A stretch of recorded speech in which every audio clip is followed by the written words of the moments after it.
Hey guys, hi. This is Abhishek, Master Teacher of Physics at Vedantu. How is it going on, guys? Thank you so much for your amazing responses in the previous video. And in the previous video, we covered gravitation in just 30 minutes, which was not even, it was great. And it was not only helping the 9th standard students, but also it was helping the NTSC students also. So all my 10th standard students who are giving their NTSC this year, if you guys want to have a very quick revision of the 9th standard syllabus, you can check out those videos. And today's video is also related to some of the other topic, which will help you 9th standard student for your midterms and the 10th standard students for their NTSC preparation. And today's topic, my dear students, is going to be as a part of Umang series, which is going on for 9th, 10th, for everyone. The topic is going to be forces and laws of motion. So the same way we finished gravitation entirely in 30-40 minutes, today's chapter, that is forces and laws of motion, will finish it off in 15-20 minutes. That's it. Because the chapter is so damn small and the concepts are cut to the point. ठीक है, तो आज का जो chapter है हम 15-20 minute के अंदर खत्म कर देंगे. पूरा चैप्टर का जो माइंड मैप है वो पढ़ेंगे आज हम. ठीक है, so today there are going to be multiple things coming towards you. Number 1 is what is the crux of this chapter. इस चैप्टर में सबसे इंपॉर्टेंट पॉइंट्स कौन कौन से हैं and where you guys have to focus the most. सबसे ज्यादा marks कहां से आएंगे, ये सारे क्वेश्चंस का आंसर मैं आज आपको दूंगा. सबसे इंपॉर्टेंट क्वेश्चंस भी बताऊंगा आपको. वो सारी चीजें 15-20 मिनट के अंदर पूरे चैप्टर का हो जाएगा. ठीक है, so that is what we are gonna do today guys. And if in case till now you don't know me and you guys are new to the channel, my name is Abhishek. I'm the master teacher of physics at Vedantu. I handle 8th, 9th, 10th, 11th grade JEE sessions for physics. ठीक है, and apart from that I'm also the proud inventor of the course Rocket Pro, which is the only online practical learning course for aero modeling and as well as rocket modeling at Vedantu as well as in India. ठीक है, so when I'm launching the Rocket Pro course, I'll do let you know when I'm launching. But apart from that, let's get in today. And if in case you are new to these sessions, guys, before the session starts, I'm pretty sure that there will be a lot of likes already being there. Thank you so much for that. Thank you so much for all your love. I really wish that I could be live there again. I say this in my every video, लेकिन हो नहीं पाता है. I'm really sorry, but your learning is not going to be hampered anyway. Don't worry at all. जैसे gravitation गया था, वैसे हम forces and laws of motion को भी संभाल लेंगे.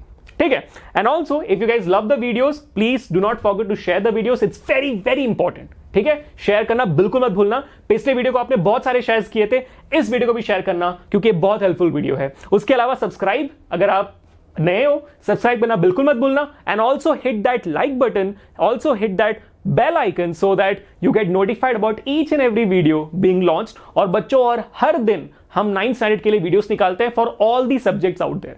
तो कोई भी चिंता हो, वेदांतु का चैनल है, आके पढ़ लेना आप लोग. ठीक है, we are covering all the chapters in the most amazing way possible. ठीक है बच्चों, तो इसी के साथ आगे बढ़ते हैं. And as always, we'll be starting this session with a very beautiful quote, and the quote for all of you guys is here. In the end, we only regret the chances we didn't take. तो ऐसा कोई भी chance मत छोड़ना जो आपको अंदर से फीलिंग होती है कि ले लेना चाहिए था. Don't leave out any chance which you think that I should have taken in your life. Always be confident in yourself and just keep going ahead. ठीक है बच्चों? On that happy note, and for the love of Batman, let's go ahead and start today's session. All the Batman fans, do let me know in the chat and also in the comment section कि कितने बच्चे Batman के fans हैं. ठीक है, do let me know. Okay, let's go forward right now, guys. चलो, ये रहा हमारा mind map. This is our mind map for the chapter forces and laws of motion. पूरा का पूरा चैप्टर यहाँ पे इस पर्टिकुलर पेज पे है. तो इसके हर एक सेक्शन को हम तोड़ के प्रूव करेंगे. ठीक है, तो पहला रेड वाला सेक्शन, पहले मतलब यहां से स्टार्ट करेंगे, फिर इस पे आएंगे, फिर इस पे आएंगे, फिर इस पे आएंगे. तो पूरा सेक्शन कर देंगे. और 4 सेक्शन, जैसा देख सकते हो 4 सेक्शन इस चैप्टर का. मेजर 4 सेक्शन है. मैं 4 भी नहीं कहूंगा, मैं कहूंगा कि मेजर 3 सेक्शन है. पहला फोर्स क्या होता है, लॉज ऑफ मोशन क्या होते हैं, और कंजर्वेशन, और आपका कंजर्वेशन ऑफ मोमेंटम क्या होता है. बस ये 3 मेजर सेक्शन है. चौथा जो सेक्शन है वो आपके लिए थोड़ा एक्स्ट्रा ताकि आपका पूरा चैप्टर कवर हो जाए, इसलिए मैंने डाला हुआ है. ठीक है, तो टोटल 4 सेक्शंस होंगे. उस 4 सेक्शंस को बांट के इजीली कर लेते हैं. ठीक है, चलते अभी हमारे सबसे पहले सेक्शन में.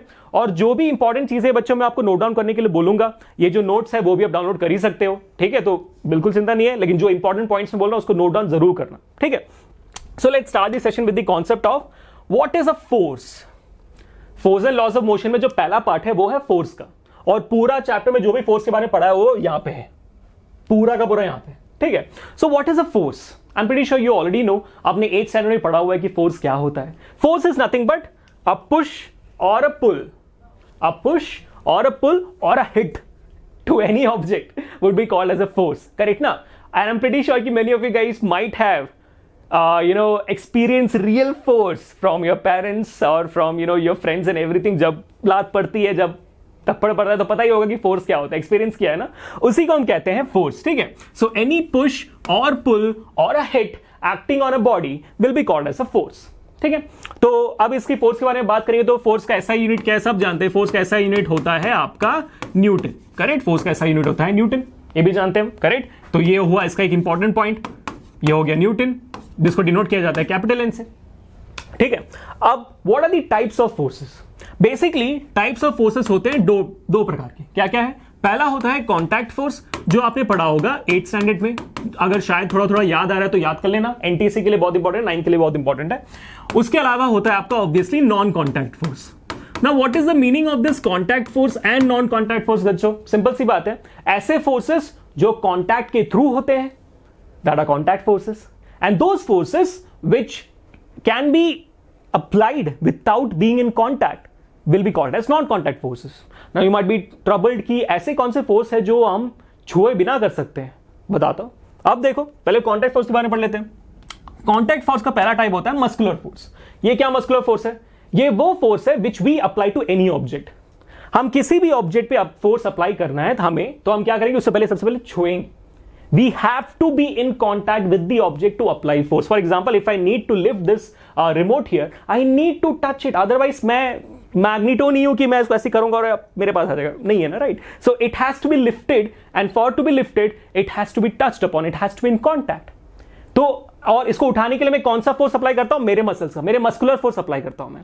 सो whenever human beings or any other living object, living organism have to push any object or pull any object, the person has to apply a contact force, and that contact force comes out to be the muscular force. ठीक है. Contact force का एक और type होता है जो बहुत ही interesting से एग्जांपल है, आपको पता भी होगा, जिसको हम कहते हैं frictional force. Correct. Frictional force क्या होता है. Friction is nothing but the force which opposes the motion of an object. Correct. Frictional force is the force which opposes the motion of an object. Correct. Basic सा example है, basic सा definition भी है. Opposes the motion of any object. यानी कि ये object यहां पे, ये आगे की तरफ बढ़ रहा है, तो मेरे हाथ उसको फ्रिक्शन दे रहे हैं. सो फ्रिक्शन होने के लिए बहुत ही सिंपल सी बात है, दो ऑब्जेक्ट्स का कॉन्टैक्ट होना बहुत जरूरी. Both the objects must be in contact so that the frictional force can act. सही ना. अगर फ्रिक्शनल फोर्स एक्ट हो रहा है without contact, that is not frictional force at all. समझ में आ रहा है. अगर मैं चल रहा हूं, मेरे पैरों और ग्राउंड में कॉन्टैक्ट है, टच है, इसके फ्रिक्शनल फोर्स है. अगर मैं हवा में उड़ रहा होता, तब मेरे और ग्राउंड के बीच में कोई फ्रिक्शन नहीं होता, लेकिन मेरे और हवा के बीच में फ्रिक्शन होता, क्योंकि हवा मेरे साथ कॉन्टैक्ट में, the air is in contact with me, so उसको बोलेंगे air friction. So basically frictional force can not happen without a contact, there should be a contact. तो हो गया फ्रिक्शनल फोर्स. तो frictional force always opposes the motion of an object and it is a contact force. अब बात करते हैं उन forces की जिनको कॉन्टैक्ट की जरूरत नहीं होती है. सबसे पहला एग्जांपल मैं लूंगा ग्रेविटेशनल फोर्स का. ग्रेविटेशनल फोर्स सबसे, it's the most easy example for this. ये पेन है, ये इसको मैंने छोड़ा तो कहां गया, शिट, नीचे गया. ऑसम. क्रिकेट खेले बहुत दिन हो गए बच्चों, रिमोट टूट जाता है. उम्मीद है पैसे मुझसे ना लिया जाए इसके लिए. आई hope you got the point, I hope you got the point कि क्या हो रहा है यहां पे. सर समझ में आया. लगा दूं पहले, लग गया. और एक बार ट्राई करता हूं. फ्रिक्शन, ग्रेविटेशनल फोर्स, पकड़ लिया. ओके. सो ग्रेविटेशनल फोर्स होता है आपका नॉन कॉन्टैक्ट फोर्स. सही में समझ में आया. क्योंकि जब मैंने पेन को नीचे गिराया, earth was not in contact with the pen. Was it? No. But the earth's gravitational force pull the object down. कैसे? Without any contact. So this is called as an example of non contact force, is a gravitational force. उसी तरह आपको पता होगा magnetic force के बारे में. Magnetic force सबको पता है. दो मैग्नेट उठाओ, मैग्नेट अपने आप खींचे चले जाएंगे या तो रिपल होंगे without being in contact. That is called as magnetic force and that is also an example, a very beautiful example of your case of non contact force. उसके अलावा इलेक्ट्रोस्टैटिक फोर्स होता है. इलेक्ट्रोस्टैटिक फोर्स क्या होता है? Electric charges के बीच में जो फोर्स होती है, जैसे पॉजिटिव चार्ज और नेगेटिव चार्ज के बीच में जो फोर्स होती है, वो कैसे फोर्स होती है? वो भी नॉन कॉन्टैक्ट होती है. कैसे? Positive charge negative charge attract करती है. Like charges ripple each other, unlike charges attract each other. ये हम जानते हैं. कैसे? कॉन्टैक्ट में है वो? नहीं, फिर भी होता है. So that is what we called as electrostatic force, और वो फोर्स भी नॉन कॉन्टैक्ट होती है. सिंपल सा डेफिनेशन ऑफ फोर्स इतना ही है. ठीक है. आई hope you guys got the point. ये सारे के सारे इंपॉर्टेंट क्वेश्चंस है, लेकिन सबसे इंपॉर्टेंट क्वेश्चन है कि डेफिनेशन ऑफ फोर्स क्या होता है. What is the definition of force and what is the SI unit of force. वो 1 मार्क के क्वेश्चन में आप लोगों को आता है. फिर आता है टाइप्स ऑफ फोर्सेस, जो अगेन एक मास का क्वेश्चन होता है। ठीक है, तो ये हो गया मेरे बच्चों। अब आगे बढ़ते हैं टू द नेक्स्ट टॉपिक। अब सब लोग कॉन्सेंट्रेट यहां पे।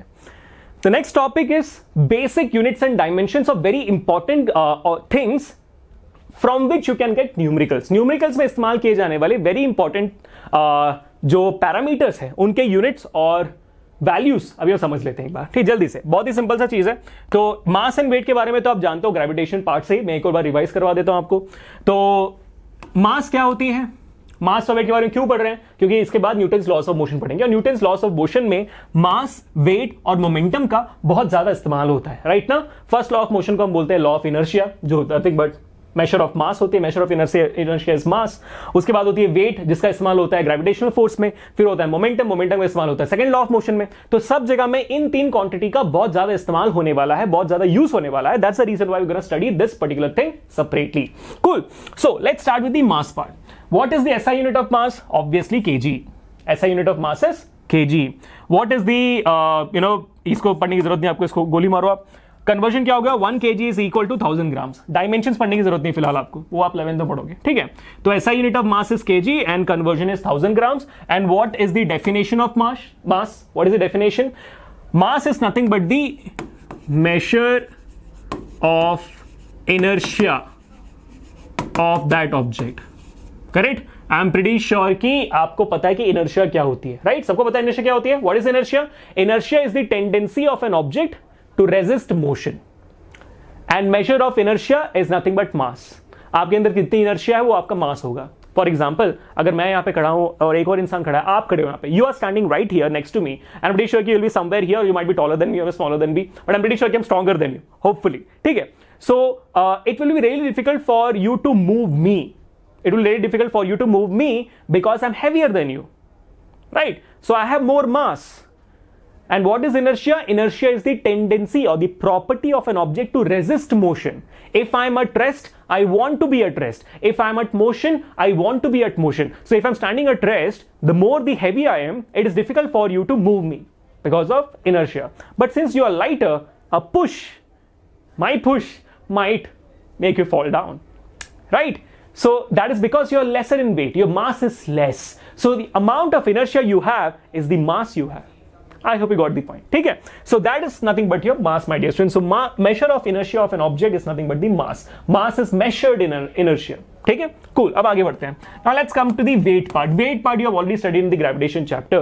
But anyways, what is weight? Weight is nothing but the gravitational force of Earth on any object. That is the definition of weight. I hope you all remember.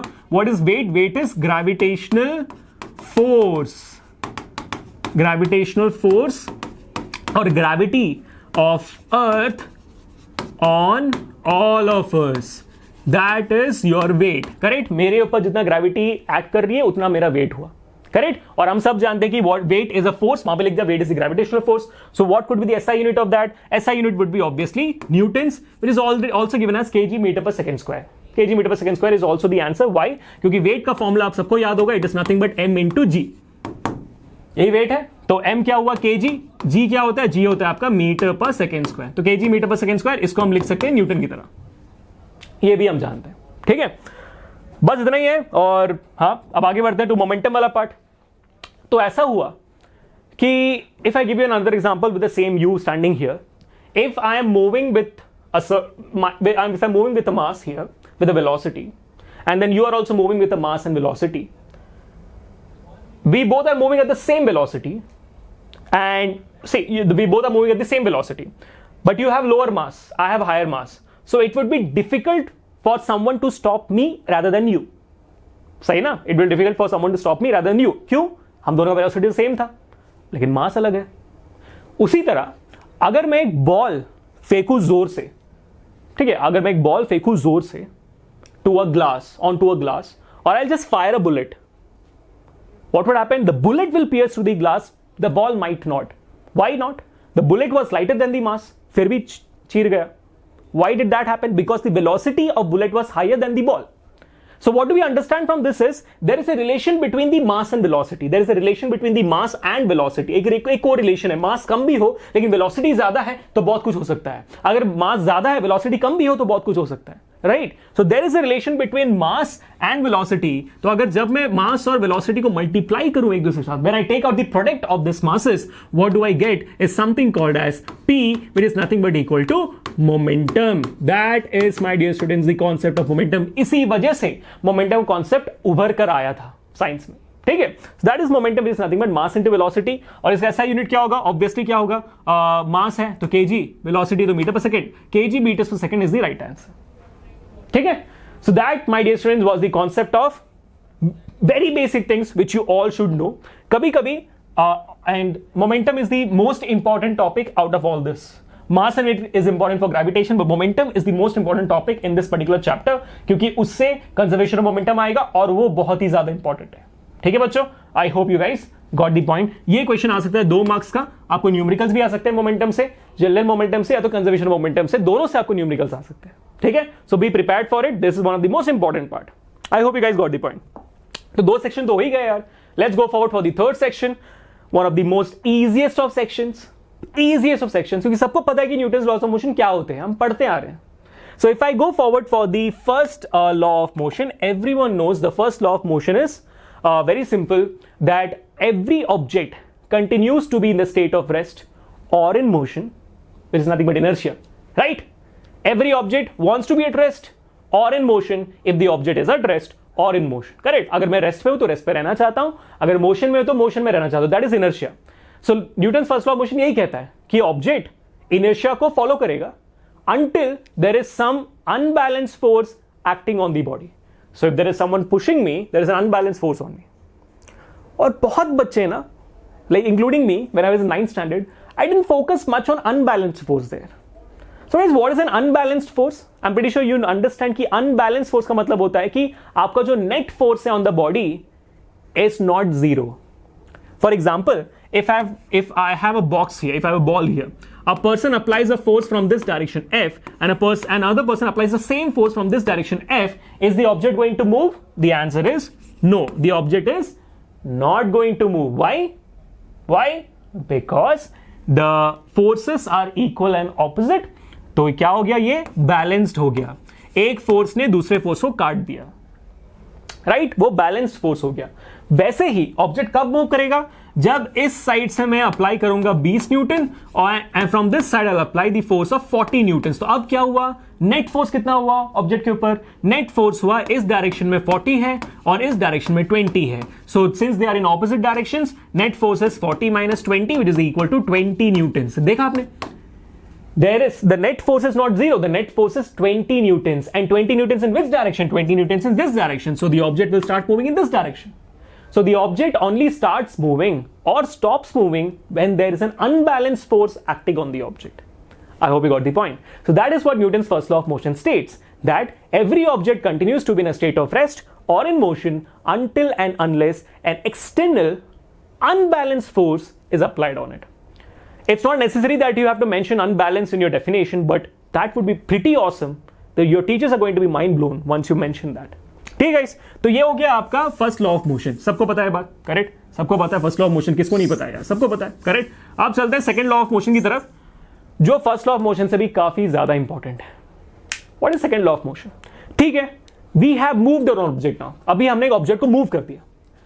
ठीक है, वही ball है, 40 Newton मैंने apply किया था, तो 20 Newton के force से वो आगे बढ़ गया.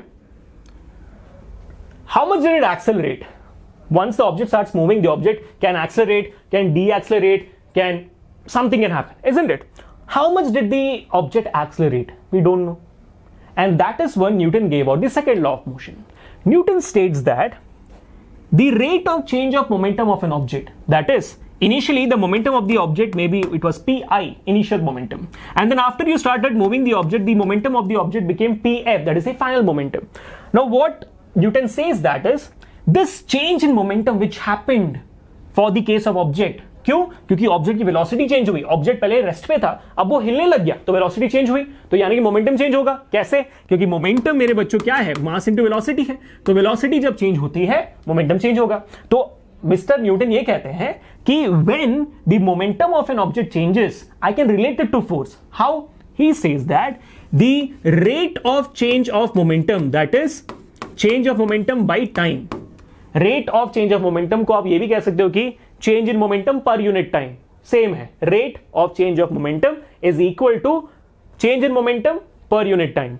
So Newton's second law of motion states that this rate of change of momentum is proportional to the force you applied on the object. अगर मैंने इतना फोर्स अप्लाई किया तो इतना मोमेंटम चेंज होगा, अगर मैंने इतना फोर्स अप्लाई किया तो इतना मोमेंटम चेंज होगा. इसका बहुत एक बेसिक एग्जांपल है जो मैं हर बच्चों को देता हूं. इमेजिन करो कि ये आप हो, ठीक है, और आप स्माइल कर रहे हो. यहां पे एक फुटबॉल रखा हुआ है, आपने पहले 10 न्यूटन से किक किया, 10 न्यूटन का फोर्स से किक मारा, क्या होगा? बॉल गया यहां तक. अब आप क्या करोगे? 30 न्यूटन के फोर्स से किक करोगे. So what will happen? The ball will go यहां तक. Now you will hit 100 Newton of force. क्या हुआ? बॉल जाएगा यहां तक. So what you notice? Every single time you hit, more the distance is covered by the ball. That is because the object is accelerated more. जितना ज्यादा बड़ा kick उतना ज्यादा आपका ऑब्जेक्ट का एक्सेलरेशन, उतना ज्यादा चेंज इन मोमेंटम. सही. तो इसी इक्वेशन को अगर मैं थोड़ा और प्यार से लिखूं, इसी इक्वेशन को मैं थोड़ा और प्यार से लिखूं, क्या होता है देखते हैं. ठीक है, अब पूरे शिद्दत से देखना क्योंकि ये जो डेरिवेशन में करने वाला हूं वो काफी इंपॉर्टेंट. ठीक है, तो यहां पे देखो ध्यान से. चलो ठीक है, क्या है equation? F is equal to P2 minus P1 by T. This is first formula of forces and laws of motion के न्यूटन सेकंड लॉ मोशन का फर्स्ट फॉर्मूला है. इसको नोट डाउन करो. सेकंड फॉर्मूला क्या होगा? लिखते हैं. Momentum is mass into velocity. So P2 is equal to M into V2, P1 is equal to M into V1. Correct ना? मैं मास तो सेम है, बॉल तो सेम था, तो मास तो सेम है, मोमेंट वेलोसिटी चेंज हुई. तो I can take m common. When I take m common it will become v2 minus v1 divided by t.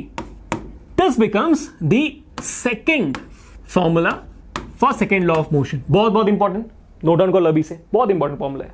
ठीक है, अब v2 minus v1 by t, what is that? That is final velocity minus initial velocity by time. Final velocity minus initial velocity by time. What is that? Acceleration. So F becomes equal to ma. This, my dear students, is the third most important equation for your second law of motion. Apart from that, ये तीनों जो formulas है numericals में apply होंगे. उसके अलावा ये जो डेरिवेशन मैंने किया ये आपको आता है 2 मार्क्स के लिए. Very very important, very very important. Write down the statement and write down the formula और derive the formula for second law of motion. ऐसे डिराइव करोगे आप. ठीक है, बहुत बहुत इंपॉर्टेंट था. I hope you got the point. So second law of motion हो गया. Let's go forward for the case of third law of motion. What is third law of motion? सबसे easiest. Every action has an equal and opposite reaction. सबसे easy example होगा चलना, walk करना. Rocket तो बहुत बड़ा एग्जांपल हो गया, चलने का एग्जांपल ले लो. When I push my leg backward, the floor gives me a push forward and I go forward. Many students are confuse कि सर अगर every object has an equal and opposite force, so every action has an equal and opposite reaction, how is the object moving? That is because both the forces are applied on different objects. I hope you know that. I am applying the action on the floor. That's one object. So apply the action on the floor.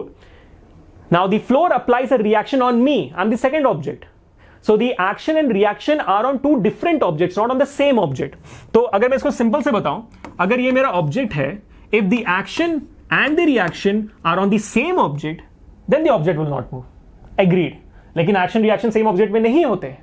Action इसके ऊपर होगा. अगर for example अगर मैं इसको screen को धक्का मारना है तो मैं जैसे हाथ रखे धक्का मारूंगा मैं भी पीछे आता हूं ना. क्यों?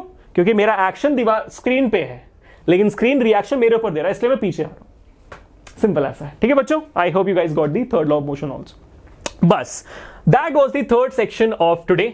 We're moving on forward for the final section of this particular chapter, sweetly very simple, called as the concept of conservation of momentum. अब ये conservation of momentum क्या है? बहुत easy and a very important topic also. The statement of conservation of momentum comes for 2 marks. कि conservation, define and state conservation of momentum comes for 2 marks. What is the statement? The momentum before the action and after the reaction remains the same, is conserved. Momentum cannot be created nor be destroyed. That's simple. It's similar to conservation of energy. कैसे बोलते हो conservation of energy?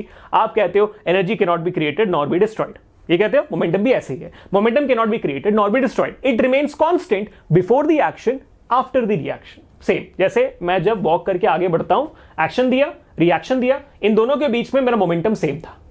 वैसे ही तरह अगर मेरे पास एक object है, एक और ऑब्जेक्ट है, बिफोर द कोलिजन, अगर मैं इमेजिन करूं कि दोनों कोलाइड करने वाले हैं, दोनों जैसे मेरे हाथ है यहां पे, दोनों कोलाइड करने वाले हैं, सो बिफोर कोलाइडिंग जो मोमेंटम होगा मेरे दोनों हाथों का, आफ्टर कोलाइडिंग भी दोनों का मोमेंटम सेम रहेगा, टोटल मोमेंटम सेम रहेगा। इंडिविजुअल मोमेंटम चेंज हो सकते हैं लेकिन टोटल मोमेंटम चेंज रहेगा। जैसे मैं बहुत तेजी से आ रहा हूं और ये हाथ बस रखा गया यहां पे, टकराया, तो इस सिनेरियो में एक इनिशियल मोमेंटम थी टकराने से पहले, टकराने के बाद आप देख सकते हो कि दोनों की वेलोसिटी चेंज हो गई लेकिन टोटल मोमेंटम सेम रहेगा। कैसे, अब यहां पे देखना ध्यान से। तो ये मेरे बच्चों, this is the case of before collision. Imagine करो आपके पास दो ऑब्जेक्ट है, एक बॉल है जिसका मास है ma, दूसरा बॉल है जिसका मास है mb, दोनों की इनिशियल वेलोसिटी है ua ub। तो इसकी मोमेंटम कितनी हुई, mass into velocity ma ua, इसकी वेलोसिटी, इसकी मोमेंटम कितनी हुई mb ub, करेक्ट। तो टोटल मोमेंटम कितनी हुई बिफोर कोलिजन, दोनों को ऐड कर दो टोटल मोमेंटम मिल जाएगा। सो ma ua plus mb ub is the total momentum before the collision. तो इसको मैं कह सकता हूं इनिशियल मोमेंटम, करेक्ट, इसको मैं कह सकता हूं इनिशियल मोमेंटम, pi लिख दिया, यहां पे लिख देता हूं pi इक्वल टू क्या, वो ये कहता है कि after the collision also momentum will be same, total momentum will be same. So after collision what happened, दोनों के मासेस तो सेम रहेंगे, ऐसे थोड़ी है कि मासेस चेंज हो जाते हैं, मास तो सेम ही रहेगा लेकिन उन दोनों की वेलोसिटी चेंज हो जाती है। तो यहां पे क्या हो जाता है, वेलोसिटी MAVA हो जाता है, velocity for object A, for object B हो जाता है MBVB, correct, correct. So now what has happened, MAVA MBVB got, so law of conservation of momentum says the total momentum before collision is equal to the total momentum after collision. So MAVA plus MBVB will be equal to your initial momentum.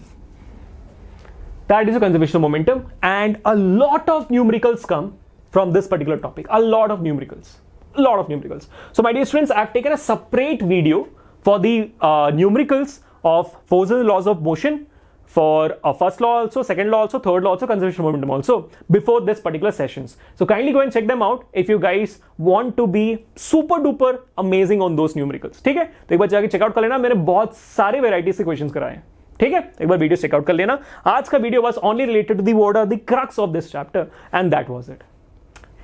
ठीक है बच्चों, so I hope all of you guys enjoyed today's session also. If in case you need any help, do let me know in the comment section below. And if you guys love this session, hit that like button, smash it up.